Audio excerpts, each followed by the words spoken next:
The first thing that changed wasn't what I saw, it was what I felt. You ever walk into a room and swear the air is different, heavier somehow, like somebody took a deep breath and never let it out? No light flickering, no door slamming, nothing you could point to. Just a weight, a temperature, a tension that wasn't there before you stepped in. That's what it was like that night. I crossed the threshold into the garage and something in me knew. I had entered a moment I probably wasn't meant to witness. Not because of what he was doing, but because of what it would do to me. I keep telling myself I helped him. That's the version of the story I know how to live with. I reached out, I was kind, I was there, but when the house is dark and the fridge hums louder than it should and my husband's breathing is slow and oblivious beside me, that's when the other question slips in. What did I actually help him do? And what did he pull out of me that I thought was long dead? I wasn't looking for anything. That's important for me to say, even if you don't believe it. Most days, my life runs on quiet autopilot. Make the bed. Rinse the mugs. Answer emails. Pretend the small aches don't matter. Smile at the right time. Stay on the right side of polite. Fall asleep beside a man who feels more like a roommate than a lover and call that safety. People think disasters are loud, explosive, sirens, shouting, slam doors. But the worst things I've lived through arrived in whispers, pauses, averted eyes, a conversation not had, a back turned at the edge of the bed. That night began like all the others. And then at DIDN, single quotes T. Daughter house looks fine from the street. Comfortable, ordinary, pale siding, clean windows, a little maple tree in the front yard that leans just slightly toward the driveway like it wants to listen. The lawn stays trimmed. The porch light works. If you walked past on an evening walk, you'd think, they're doing okay in their dot inside. It feels more like a display dot everything in its place. Cushions fluffed. Frames straight. Surfaces wiped down. My husband, Mark, likes things calm. That's his word. No clutter. No noise. No mess. I used to think that was stability. Now it feels like we're all museum pieces behind glass. Arranged, motionless, viewed, never touched. I'm 38. We've been married for 10 years. Some days I move through the house like I'm filling in for myself. Like the real woman who lived this life slipped out the back door one afternoon and never came back. And now I'm just covering her shift out. Mark is still polite. Still thanks me for dinner. Still asks if I paid the electric bill or if I've seen his cufflinks or if I remember to call the plumber. If you filmed us with the sound off, you'd think we were doing great, but I can't remember the last time he asked me what I was thinking. Not, what's wrong? In that heavy, bracing for impact tone. Just, what's going on in your head? Like he used to back when he still seemed curious about me. He falls asleep fast. Always has. On his side, facing the wall, one arm folded under the pillow. I know the shape of his back better than I know the lines of his face now. Then there's Lucas. He's Mark's younger brother, 27. He moved in with us 3 years ago. If you can call what he does living, I think existing in the margins is closer. His mother, Mark's mother, died suddenly. It was one of those quick, cruel things that doesn't give you time to prepare. One week she was texting us pictures of her garden, complaining about squirrels. The next week we were choosing a photo for the obituary, and Lucas was packing boxes in a house that still smelled like her perfume. He showed up on our doorstep with 2 suitcases, a duffel bag, and the kind of empty stare that makes you feel like you're intruding just by looking at it too long. Mark said, of course, stay as long as you need, and clapped him on the shoulder twice. That was it. No lingering hug. No, how are you holding up? Just a firm pat, a nod, and a quick pivot back to work emails. Grief, In our house is something you're supposed to manage quietly, like a bad habit. Lucas sleeps in the room at the end of the hall on the second floor. He works part-time at a warehouse across town and takes some kind of night class a few days a week. Art, I think. He never really said. I pieced it together from the charcoal smudges I wash from his sleeves. He moves like someone trying not to provoke the air. Feet soft on the stairs, doors closed gently, voice always just above a whisper. For months after he moved in, I rarely saw him in full light. He was a blur passing through doorways, a shadow crossing the hallway, a shape on the far side of the kitchen reaching for a glass. Mark doesn't ask where he goes or what he does. He's an adult, he says, as if that excuses the distance. He'll figure it out. Maybe that's what they both learned growing up in that house. No one's coming to save you. So they stopped asking. Most mornings for me begin the same way. I stand at the kitchen window with a mug of coffee that goes cold before I finish it. The street stretches out in front of me, cars backing out of driveways, a dog tugging its owner down the sidewalk, a kid dragging a too heavy backpack.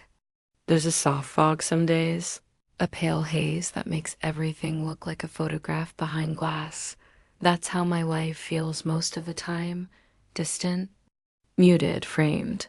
Around late morning, I hear Lucas's door open. His steps are slow, uneven, as if even gravity is a little stronger for him. He rarely comes down unless I call his name. At dinner, he usually isn't there. Mark says he texted, said he's working late, or he's at the studio, or he grabbed something on the way. I don't see his phone light up, but I don't press stop. We live like 3 separate radio stations broadcasting from the same house, each on its own frequency. The signals bump into each other now and then, but mostly we just create static. The change started small. It almost always does. One evening, I was wiping down the stove when I caught a blur of movement in the hallway mirror. Lucas, standing there, halfway between his room and the stairs, frozen in front of the glass. He wasn't fixing his hair. He wasn't checking his shirt. His arms hung at his sides. His shoulders sagged like they were trying to fold inward. He looked at his own reflection the way you look at a stranger in a crowded train window, someone you don't expect to have to live with. He didn't see me. I watched in the reflection as his jaw trembled, just a fraction, and then he shut it tight, like he was trying to lock something in place. I almost called out to him. I almost said, "Hey, you okay?" In that casual, easy tone we use when we're really asking, "Are you breaking apart?"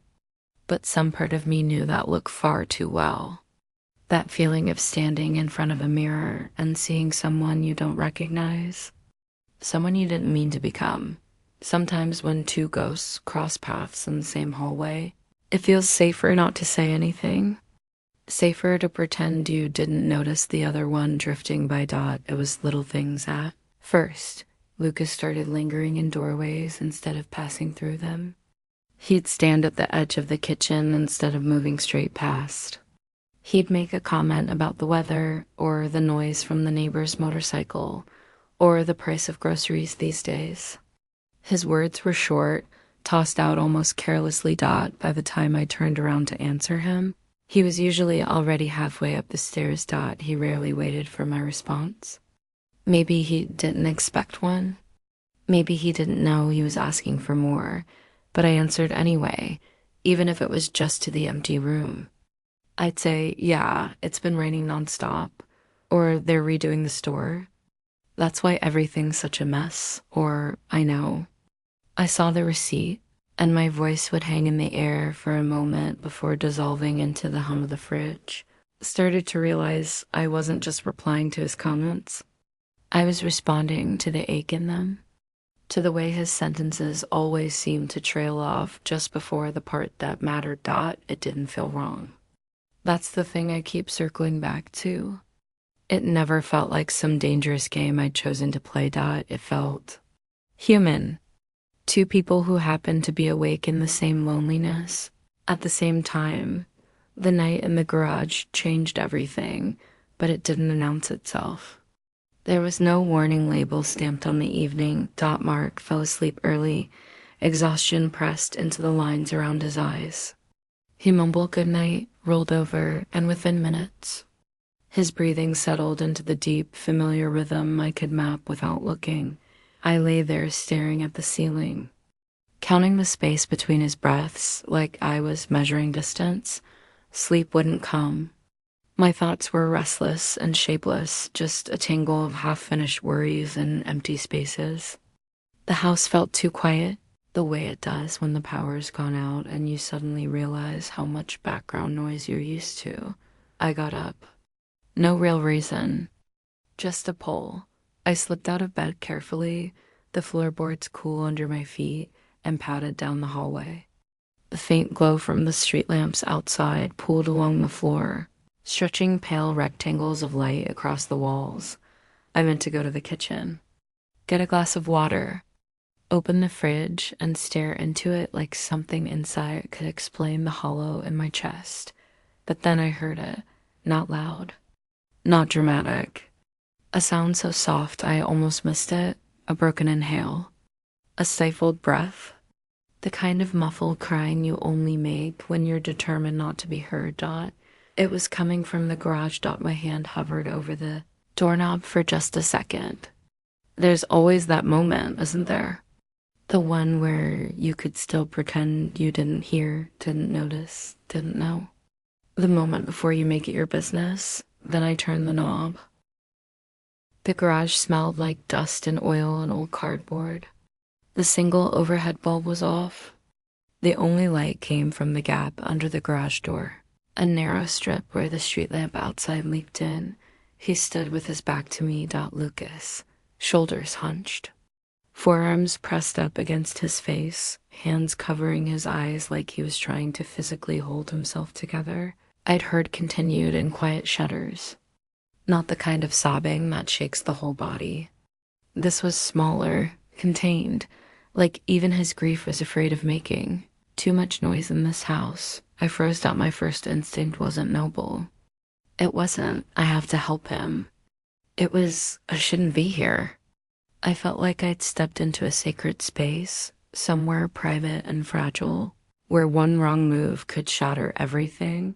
I could have backed out, closed the door gently, pretended I'd never opened it, but my feet wouldn't listen. Maybe it was because I knew what it was to cry in rooms where no one ever came looking. Maybe it was because I had imagined so many times what it would feel like if someone did. I stepped forward. The floor creaked, just a little. He flinched, not away from me, just as if something inside him had been jolted. He swiped at his face quickly, his shoulders trying to square themselves, his spine straightening in a practiced motion. By the time he turned, he'd already shoved the worst of it back behind his eyes. His face was blotchy, eyes red at the rims, jaw tight. He stared just past me, like if he didn't meet my gaze fully, he could still pretend this wasn't happening. Sorry, he muttered, his voice rough, as if the word had scraped its way up. I didn't think anyone was up. He said it like he'd committed a crime, like crying was something that required an apology. I didn't ask, what's wrong? Because we both knew the answer, and I didn't want to make him say it out loud. I crossed the last bit of space between us slowly, feeling each step like pushing through water. My hand lifted almost before I decided to move it. I rested my palm lightly on his shoulder. You're allowed to miss her, I said. The words surprised me.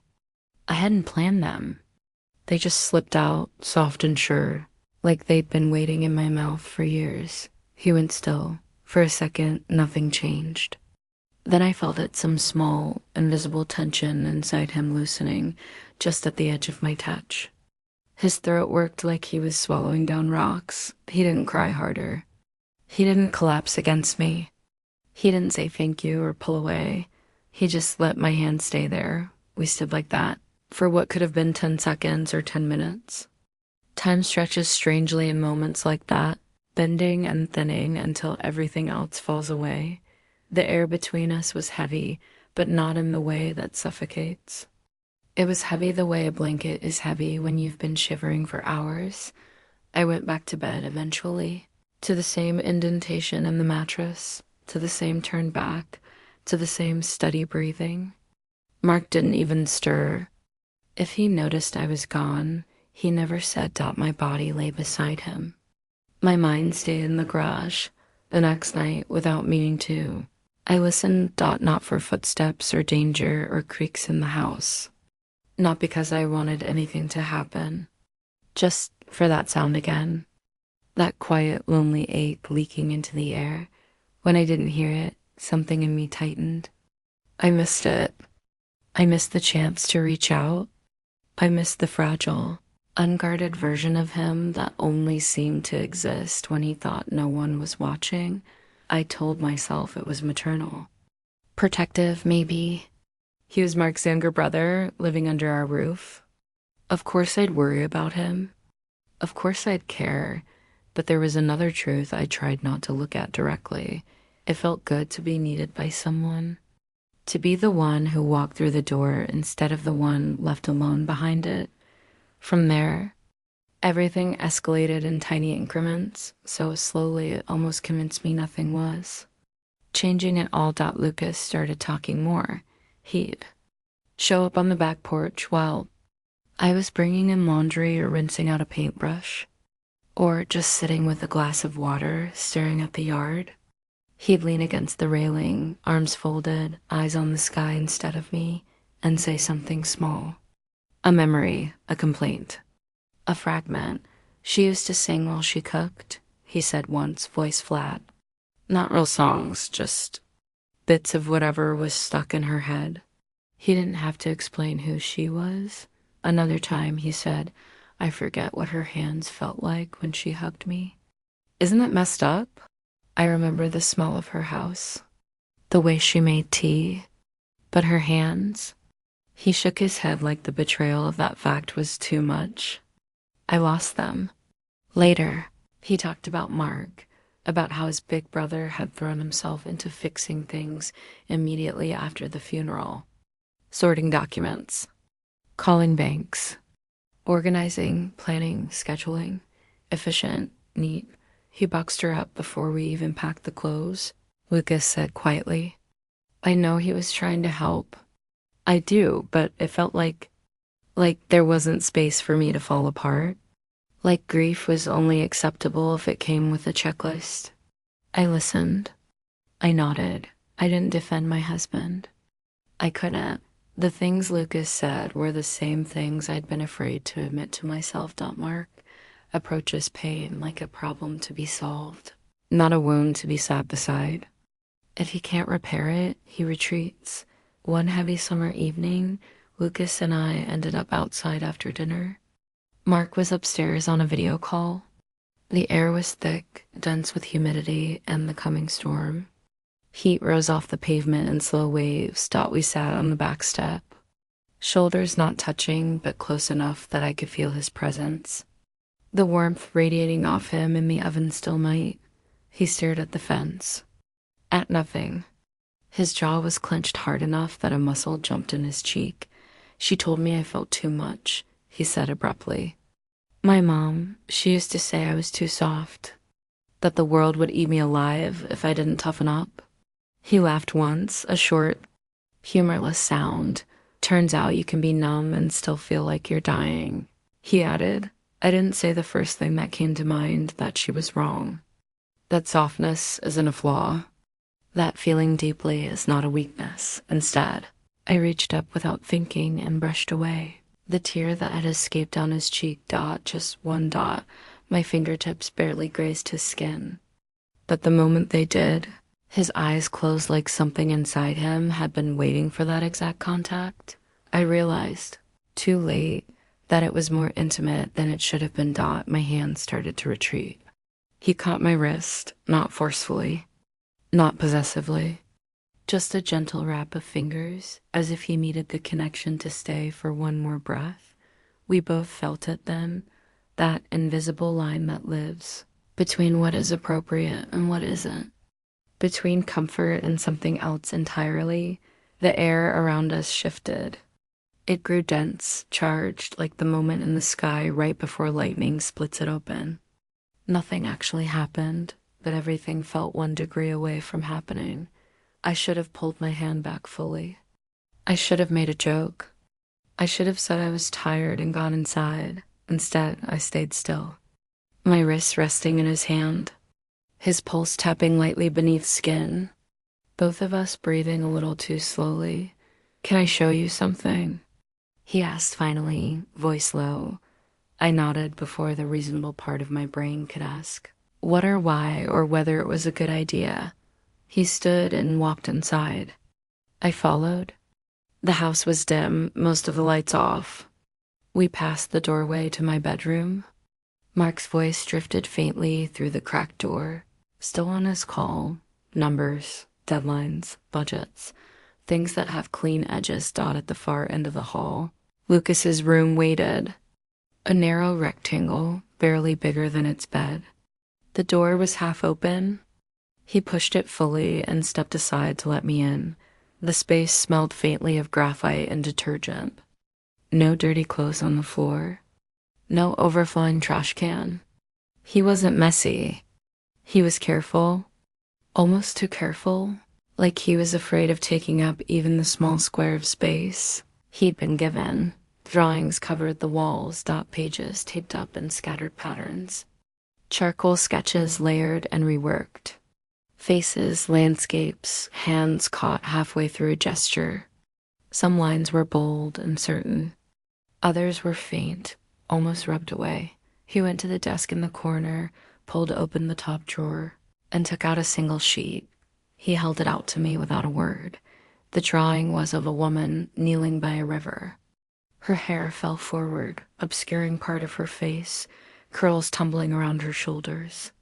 One hand touched the water, fingers barely skimming the surface, like she was trying to keep hold of something slipping downstream.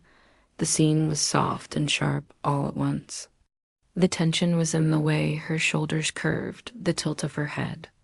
A kind of quiet desperation caught between strokes at first. I assumed it was his mother, but the longer I looked, the more my stomach tightened. There was something about the angle of the chin, the slight tilt at the corner of the mouth, the shape of the nose. Familiar. The woman on the page was me. Not a perfect likeness. Not a photograph, but me translated through his eyes. Me held in lines and shadows. I didn't say anything. The air felt too thick for words. He watched me, trying and failing to read my reaction. His fingers crinkled the corner of the paper, just slightly. Sometimes, he murmured, eyes dropping to the drawing. I feel like you pulled me back when I was already halfway in the water. The words hit me somewhere in the center of my chest. He spoke like he was confessing, but to what exactly I couldn't say. Gratitude? Need? Something quieter and more dangerous. I didn't mean to make you my lifeline, he added quickly, as if he'd gone too far. You were the only one who didn't look away. My throat tightened. I didn't want to think about the way that sentence made me feel, the way it fed into a hunger I hadn't even admitted was there. It had been a long time since anyone made me feel like I was the reason they were still standing. I hadn't realized how starved I was for that until it was handed to me in trembling hands and charcoal lines. He set the drawing down on the desk carefully, as if it might break. Then he stepped closer. The movement was slow enough that I could have moved away. I could have turned, made some excuse, pulled the door open, and let the hallway swallow us both. I didn't. He wrapped his arms around me. No warning. No question. Just a sudden, warm, full-bodied hug that caught me completely unprepared. I didn't flinch. I melted. It's a terrible thing to admit, but the truth rarely looks noble.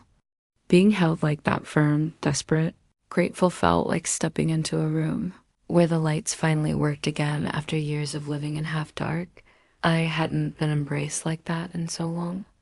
I've forgotten the exact way it felt for someone to cling to you like you mattered.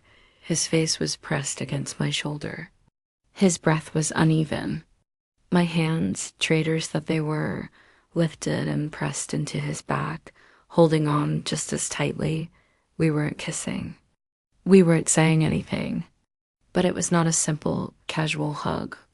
It was too long. Too close. Too full of everything unsaid. It wasn't sexual. Not yet. It wasn't innocent either. It was a kind of intimacy that doesn't have a clean name. A storm brewing just off the coast. Then we heard it. A clatter in the hallway. Metal against hardwood.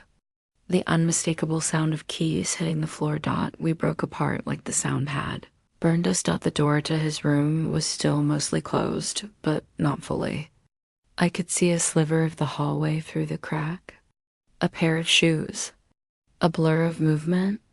The whisper of fabric. Mark. He didn't say anything. Didn't knock.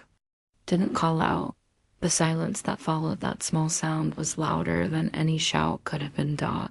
My heart hammered against my ribs as if trying to escape. Lucas stepped back, eyes wide, face flooded with shock and something that looked like shame stretched thin over need. I didn't say a single word. Neither did he. I left the room on legs that didn't feel like they belonged to me, walked past the spot where the keys had fallen. They were back in Mark's hand when I passed. He didn't look directly at me. Everything okay? He asked, voice flat, almost too calm. Yeah, I said, the lie coming out smooth from years of practice. Lucas was just showing me some of his drawings. Right, he replied. No anger. No accusation. Just that small word set down like a placeholder. An invisible marker in the timeline of our lives. We all went to bed eventually. None of us really slept. The next morning, the world didn't end. The sun still rose. The coffee still brewed. The garbage truck still rattled down the street, but something fundamental had shifted. Like the house itself had tilted an inch and everything inside was trying to pretend. Gravity hadn't changed. Lucas retreated. He went back to closing his door before I could say goodnight. Back to brushing past me in the hallway with quick mumbled greetings. The soft shared spaces we carved out, the late-night porch talks. The lingering moments at the kitchen counter vanished like they'd never existed. He moved with more caution now, as if every step needed to be measured. As if the floor might give way if he pressed too hard. I missed him. I missed his half-finished sentences. His hesitant smiles. The way his eyes warmed slightly when I asked a question no one else bothered to ask. It felt wrong to miss that, knowing what it had almost become. But feelings aren't neat. They don't line up politely behind rules. Mark changed, not in dramatic ways. He didn't explode or accuse me. There were no bags packed by the door. No cold declarations. Instead, his questions multiplied. What did you do today? He'd ask, stirring sugar into his coffee. Did you see much of Lucas? He kept his tone light, but his gaze lingered just a second too long. Watching, weighing, comparing the shape of my face now to whatever he thought it used to be. He was at class most of the day, I'd answer. Or we just crossed paths in the hallway. Truths, technically. But edited out at dinner, if Lucas wasn't there, Mark's jaw would tighten almost imperceptibly when I mentioned his name. He texted. He'd ask, yeah, I'd say. Even on the nights when Lucas hadn't, the distance between all three of us expanded and solidified, like someone had slipped thick panes of glass between each person in the house. I started having dreams, not wild, cinematic ones, just glimpses. A feeling more than a narrative in them. I feel arms around me, not Mark's, a warmth at my back, a weight under my hands, a steady, quiet holding that made my chest ache with a mixture of comfort and panic. I'd wake up with tears on my cheeks, not from guilt exactly, But from the grief of being seen for one electric second and then returned to invisibility. It wasn't that my marriage blew up. It didn't. From the outside, nothing was different. We kept paying the bills, kept mowing the yard, kept answering work calls, kept choosing new shows to half watch on the couch. But once you've crossed a certain point inside yourself, you can't untangle what it did to you just because no one else saw the explosion. I don't know exactly how much time passed. A few weeks, maybe? Maybe more.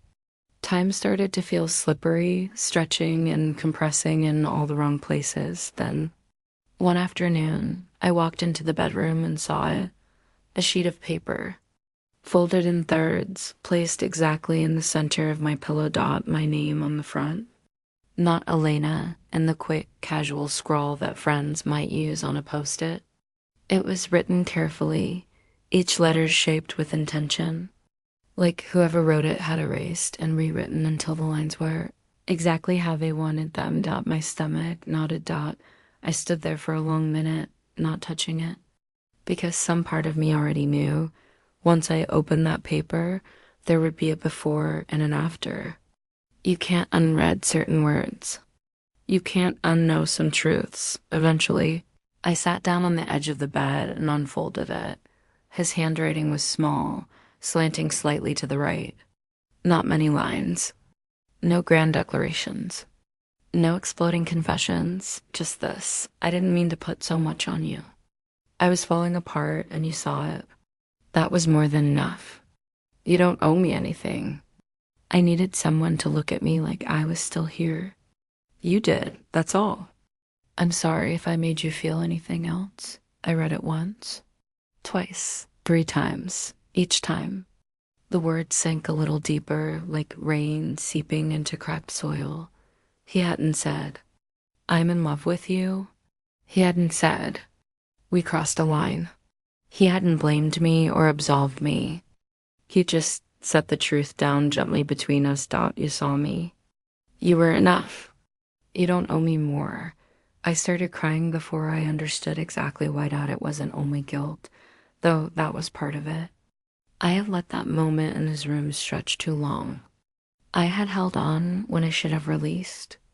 I have found a strange comfort in a place I never should have gone looking for it, but there was another layer of grief there, too. Something more selfish and raw. Grief for the woman I'd become and the quiet neglect of my own life. Cried for all the nights I'd lain 3 inches from my husband and felt like I was on a distant planet. For all the times I'd swallowed my own hurt too. Keep the house calm. For all the years I convinced myself that not. Being screamed at was the same thing as being cherished. It took one hug from someone drowning to make me realize how long I'd been underwater. Myself, I folded the letter back along its creases and slid it between the pages of a book on my shelf, a novel I loved but knew no one else in the house would ever pull down. It felt like the right kind of hiding place. Close, but unseen. I never mentioned the letter to Lucas. He never brought it up either. The next time we passed in the hallway, he gave me a small, polite nod, as if we were colleagues at a company we'd both just quietly quit. Hey, he said. Hey, I returned. We kept moving. Life went on like that. It still does. Mark, and I stayed married. Maybe that disappoints you. Maybe you wanted a bigger ending. Shouted accusations, suitcases slammed into trunks, tearful partings. But the truth is, most of the betrayals that warp a life don't come with sharp, cinematic edges. They show up as quiet compromises, small surrenders, a long series of I'm fines when you are in single quotes T. Eventually, Lucas moved out. He found a small apartment across town with a friend from his classes. He brought it up at dinner one night. His voice even, I'm thinking about taking a place closer to the studio. He said. Mark nodded immediately. That's great, he replied. You've been here long enough. It's time. He didn't mean it unkindly. He meant it the way he means everything. Practical, logical, simple. People grow. They move. They adapt.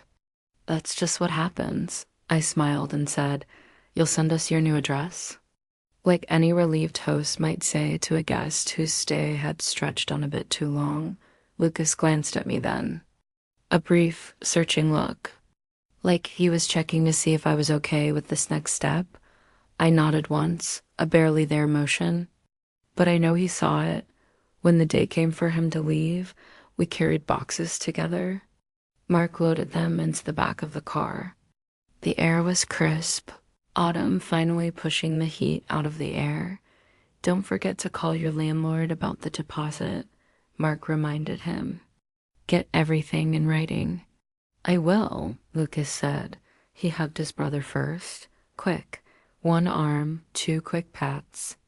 A man's hug. Solid surface. No lingering. Then he turned to me. For a heartbeat, I thought he might just wave. Or offer that half smile he uses when he's trying not to reveal too much.